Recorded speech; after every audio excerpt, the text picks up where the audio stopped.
There's no denying that the coronavirus pandemic has had a damaging impact on the entire globe.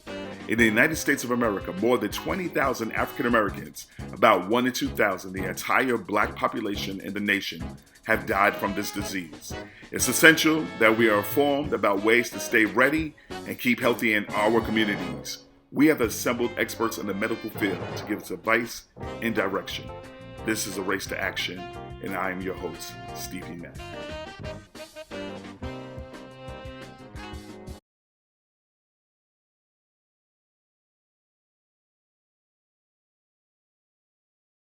Morning. This is Stevie Mack, and I'm here today to discuss some important things that affects us as a community and as a people, and we have some experts. And one of those experts that we're talking to today is Dr. Muhammad Ansari.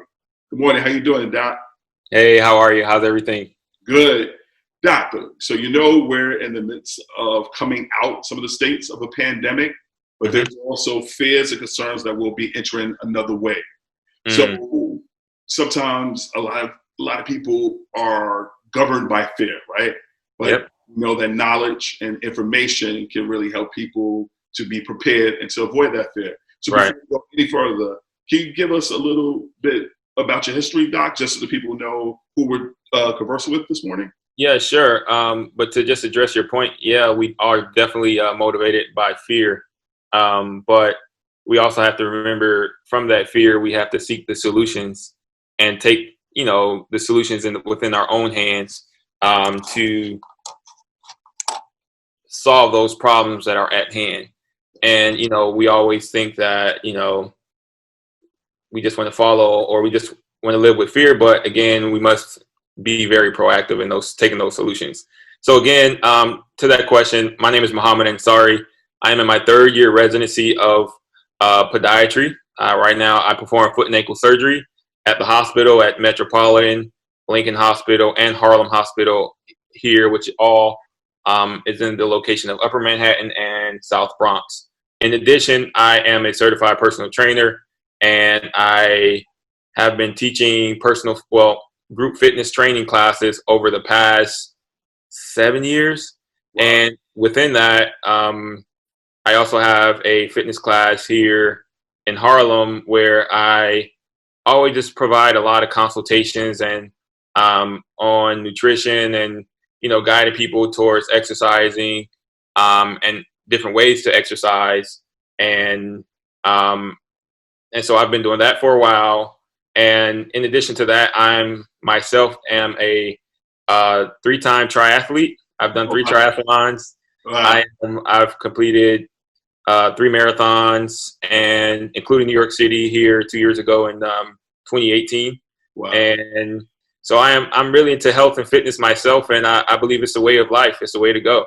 I love it. I love it. So we're definitely talking to someone who knows what they're talking about. Help us. So this is great, Doc. So Dr. Ansari, we talk about the COVID-19. We talk about the virus and how it attacks a person's immune system, right? And basically, from all intents and purposes, it shuts it down, from my understanding, right? What type of exercise is needed or recommended to help a person strengthen their basic immune system? So, well, first, our immune system is pretty complex. And you mentioned that, it shuts the immune system down. But, one of the very first organs that it attacks is our lungs. And a lot of the patients, well, by the way, in this COVID situation, I have been helpful to the general surgery team. So since they canceled all the elective surgeries at the hospital, I have had the experience in working in the ICU and, providing a hand with wherever need be. So I have gotten some exposure working directly in contact with patients in ICU who've been affected and died from coronavirus. But, some of the, you mentioned, some of the effects that I've seen this coronavirus, it always affects the lungs first. And, then it begins to affect other organs, such as your kidneys, such as your liver. But, just to kind of answer your question, we really need to think about our cardiovascular and our respiratory health when thinking about exercise. And, you know, I don't think that there is specifically a specific exercise or type of exercise that's going to just solve the problem. You know, it's going to be a little different based off of everyone's health status at that point. And if you've been smoking, you know, your whole life, and you've been, you know, taking in toxic foods, you know, performing a few exercises is not going to do it by itself. But, you know, when we do talk about your immune system, it is very, for the scientific community, the health and fitness community, the recommendations, according to research, is that, you know, performing at least 3 to 5 or 3 to 4 sessions of workouts, at least 50 minutes to an hour, are the recommended time at which one should work out. And everyone's going to work out based on their fitness level, obviously. But it's, as long as someone is performing performing at least 60% of exertion, where they're walking, or they usually will be running, but where they're running, they're riding a bike, or they're performing any sort of high intensity cardio or high intensity interval training, lifting weights, all of these there are different modalities that can really improve your immune systems. But the overall recommended time, again, is an acute period from 45 to 60 minutes, at least 3 to 4 times per week. And so I think that, you know, running is very, very important when we talk about your respiratory system, being that a lot of research talks about how it improves your type 2 pneumocytes, and type 2 pneumocytes are cells that improve surfactant levels, improve your ability of your lungs to expand and to take in oxygen. And what we notice in a lot of patients who've had coronavirus is that these patients, they fall into desaturation levels of oxygen immediately, and it's oftentimes because the virus is compromising the alveoli, and the alveoli, or it's compromising the lungs, and it's really decreasing the oxygen exchange that happens within the lungs. And so that's why we've seen a lot of patients who've come into the emergency room and they've immediately degraded so fast, because, you know, the virus is compromising the lungs immediately. And that's why everyone is seeking for ventilators. All the patients are intubated immediately. But again, it's important that when we think about exercise, we're thinking about strengthening our respiratory health as well. And that's very important. And again, performing those exercises, whether it's running, biking, you know, and it can be very beneficial for your respiratory health. All right. So, Doc, valuable and vital information, right? Right. But let's say for the brothers and sisters out there who have been impacted by COVID-19, whether it's by loved ones or whether it's someone in their vicinity, right? I'm thinking about, I myself live in a complex, right? Right. And for some people, there's limited space issues, right? They don't have a park, or you can't go outside. What would be the recommendation for someone who either it's confined to the home or they feel like they are stuck? What can they do to stay fit, if you will? Well, there are a number of things, and it's very unfortunate that, you know, when we do go to our jobs, many of us have desk jobs, and we have a very sedentary lifestyle, and, you know, that can be very hindering upon our health. And just also remembering that our body, there's 206 bones, over 350 plus joints in our body. Our body is a locomotive machine that's meant to move. Mm-hmm. And so the moment we began to become sedentary, we really take away our bodies, take away from our natural, I say, innate purpose, you know? And so it's very important that we always, within our lifestyle, we really make sure we are incorporating movement to some capacity. So if you're at work, I advise that, you know, if your job is where you're kind of confined to a desk, try taking the stairs versus the elevator. You know, try using a ball versus a chair at your desk. You know, even if you can, there are many virtual workout opportunities right now going through social media. I know the gym that I'm a part of, or a gym that I teach classes at right now, we do daily fitness classes. And if you're interested, follow at Two Legends Fitness Club on Instagram. They're providing a wealth of opportunities of where people can you know, take classes and to stay mobile while in their homes. And so again, other things that you can do, you know, despite what, you know, the recommendations to not go outside, or recommendations for social distancing, you know, the recommendation is also to continue to exercising. Even Governor Cuomo, he said he goes outside for a jog on a regular, and he understands the importance of our body moving on a day-to-day basis. And so, you know, if you can still go out, get some fresh air, go for a walk and jog in the park, go for a bike ride. But also, you know, there are, you know, numerous of YouTube videos that you can watch to do just, you know, a short 30 to 45 minute fitness class.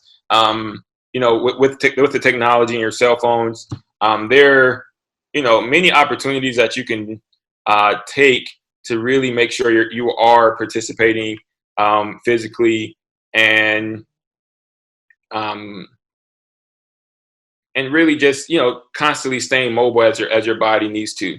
So yeah. Gotcha.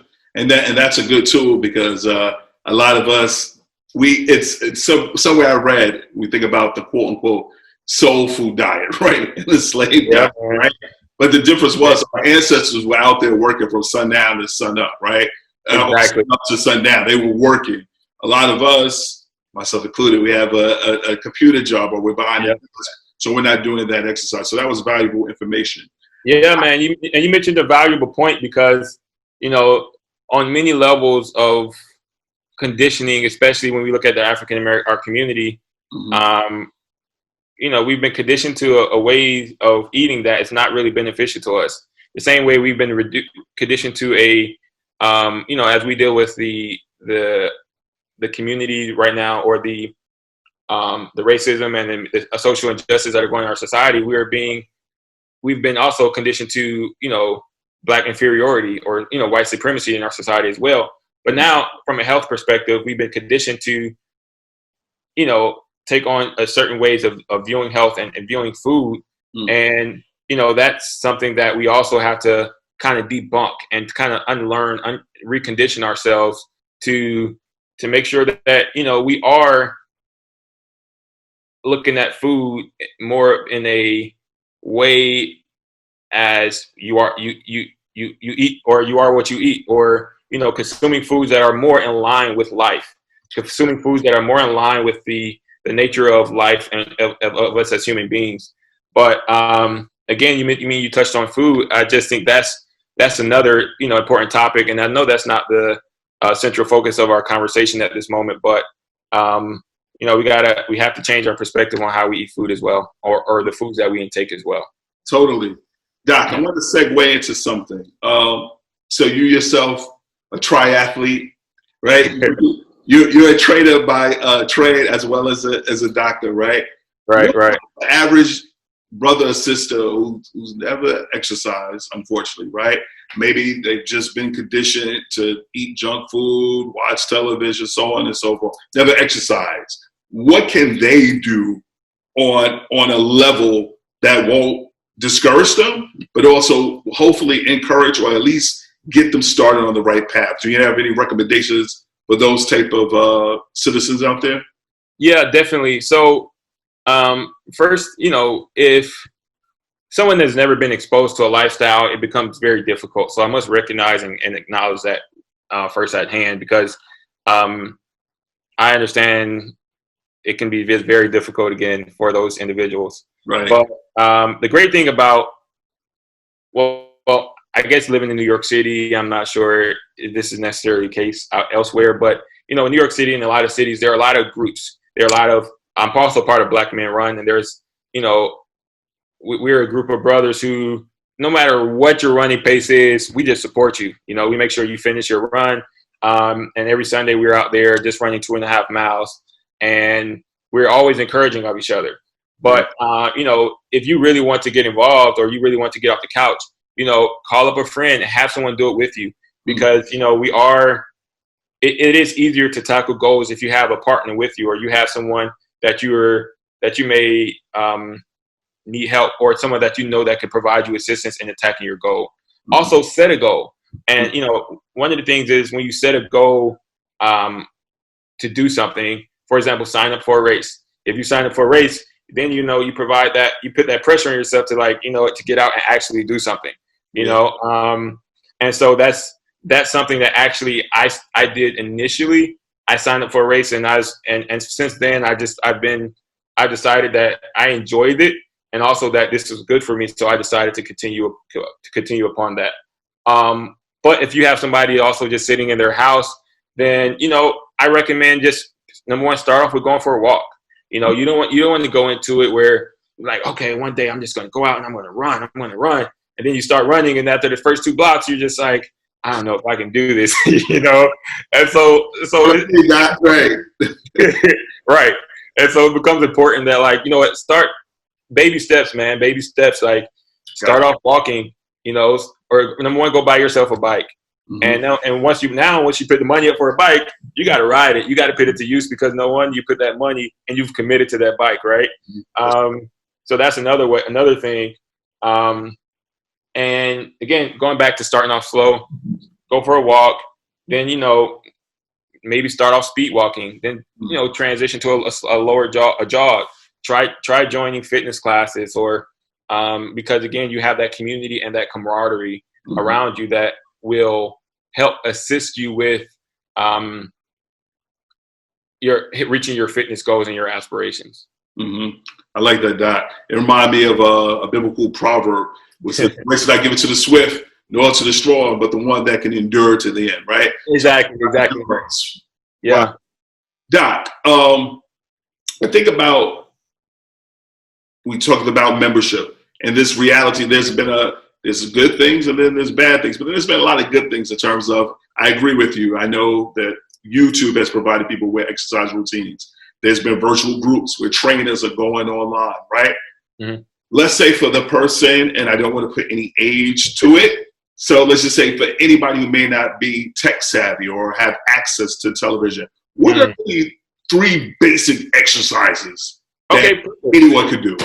Well, one thing that you can do is, if you wanted to just get up and move, a great thing that you can do is wall squats. You can come to your wall. You can do 10 to 15 wall squats. You can do that at least. I like to set 3 to 4 reps, and then also maybe between 3 to 4 sets, but with maybe 12 to 15 reps. Again, also you can run in place. High knees is a great thing. And also jump rope. If you have access to a jump rope, jump rope is an amazing exercise that you can do stationary right in your room. Also, there are many core exercises that you can do. I don't know if you want me to go down and kind of show you a wealth of exercises, but you can do simple crunches. You can do one thing that is really big, especially for improving your respiratory health, is just staying still and really focusing on your breaths. So if there's something called the Wim Hof Method, and Wim Hof Method, if you guys look it up, WIMHOF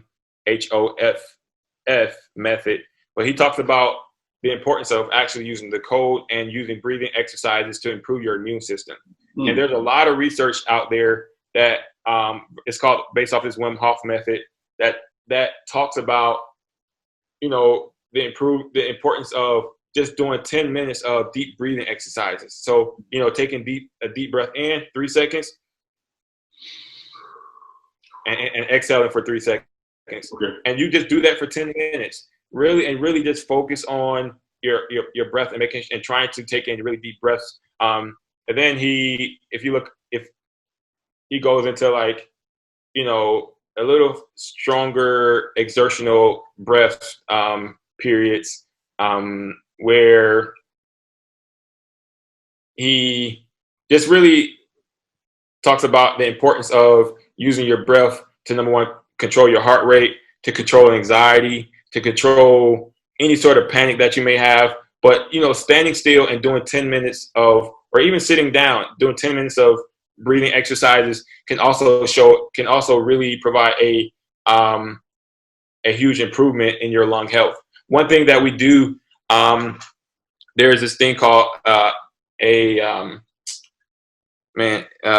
inspirator. When you come to the hospital, for a lot of patients who've been very sedentary for a while, they have they have a small machine where you inhale and you blow out, and you do that constantly. And they want patients to do this at least 15 minutes per day. And so, I'm sorry, the actual name of the device is not coming to my head right now because I got so many. But it's like an inspirator, but it just shows you how the importance of taking deep breaths and doing that for at least 10 to 15 minutes a day can also be a very benefit to your lung health. Sometimes we just so used to because our respiratory system is a kind of like an autonomic function. Right now, I'm talking, you're sitting down, but our lungs are just inhaling and exhaling for us. Yeah. But if you were to do it actively and really focus on your diaphragm and focus on making sure you have correct postures and taking deep breaths and inhaling and exhaling for 10 to 15 minutes, that also can be an improvement to your lung capacity as well. Wow. And I'm not gonna lie, I did feel a little better, you know what I mean? Yeah. Sometimes, especially thinking about, and not to be New York centric, but I can only speak of where I'm from and where I live. It's always that fast pace, like go. Yeah. Sometimes you don't get a chance to take how do I say this, an intentional breath. Like, your body's gonna do it for you. But sometimes we just need to relax, release, so to speak, right? To piggyback on an old cliche. Doc, you've been giving us some valuable information. I appreciate your time. Is there anything you want to say to the viewers that everything you said has been vital? If there's one last tidbit of information or inspiration you want to give to the viewers. I just want to say that, this is your body, and, your body, you get one, and, we have to take care of it. And, as we talk about Black Lives Matter, we also have to say Black Health Matters. And, it's important that we see our lives and our daily actions as a sense of survival. Although we are here to enjoy life, or we are here to recognize and the godly essence of life, but God also wants us to take care of ourselves, and making sure. And as we take care of ourselves, we're also able to pour into others. And there's nothing better than waking up and feeling good. There's nothing better than waking up and just like being able to go upstairs easily, being able to, help someone move, being able to carry groceries. Health and fitness is not about looking good. Those social media and just social media, and it may have us, glamorizing these bodies and these idols, these body types. But, this is really about being able to wake up and feel good, and wake up to perform your activities of daily living. And it's very important for us to recognize that, the reason why we've become such a fitness-driven society is because our life is becoming so sedentary. And for us to really survive and to be able to experience loved ones and to be able to go to our games, think about 30, 40 years down the line, it's important to, number one, think about our health. And as we think about health, we got to think about, how do we maintain that health? And part of it is through exercise and nutrition, and how we take care of our body. Because, everyone always says, our bodies are temple. But yeah, your body is your temple, and it holds your soul and your spirit for right now. And it's important that, you know, if you want to live well, you gotta take just really take the necessary steps to and do the research to improve your life and to make sure your health is at a standard. And so you know, everyone can do it. All you got to do is it's going to take baby steps. It's not going to happen overnight. But, you know, get out and be active. You know, join a club, join a baseball league, join a soccer league, or join a basketball league. You know, another thing is really try to cut out the fried foods. You know, one issue with our society, with our community, is that, like, you know, the rampant amount of diabetes and high cholesterol and, you know, arterial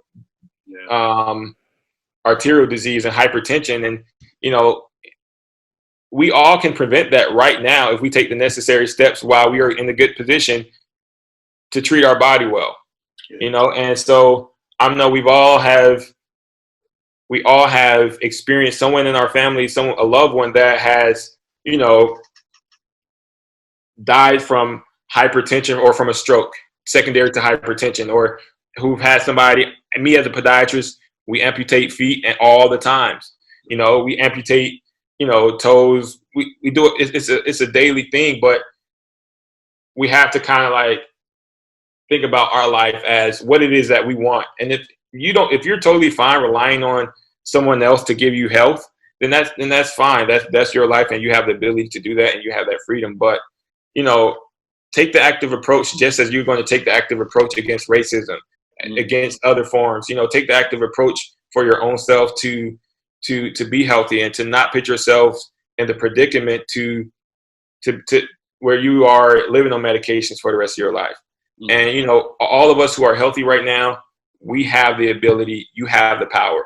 Everyone is always coming to the doctor saying, "Oh, doc, can you do this for me? Oh, I need you to give me this." But, like, I'm not the person that's going to give you health. Like, you know, you are in charge of that. You are in charge, and you have the ability to change your life around. The life is in your hands. Yeah. And so, and that's God has given us all that ability to take advantage and take control of our lives. Yeah, that's deep, Doc. Because we think about Black Lives Matter. A lot of us get very passionate about what others are doing to us, not realizing the damage that we're doing to ourselves. Exactly. That was deep. So yeah, Black lives do matter, but part of Black health matters. And I thank you for that information and inspiration. Dr. Muhammad Ansari, we thank you, sir. Thank you so much. Viewers out there, we thank Dr. Muhammad. I hope that you learned from this, and we'll continue this podcast series. All right. Awesome, man. Thank you for having me. I really appreciated this. I appreciate you even taking the time. All right, no doubt, brother. All right, brother. Thanks again. All right, man. Peace.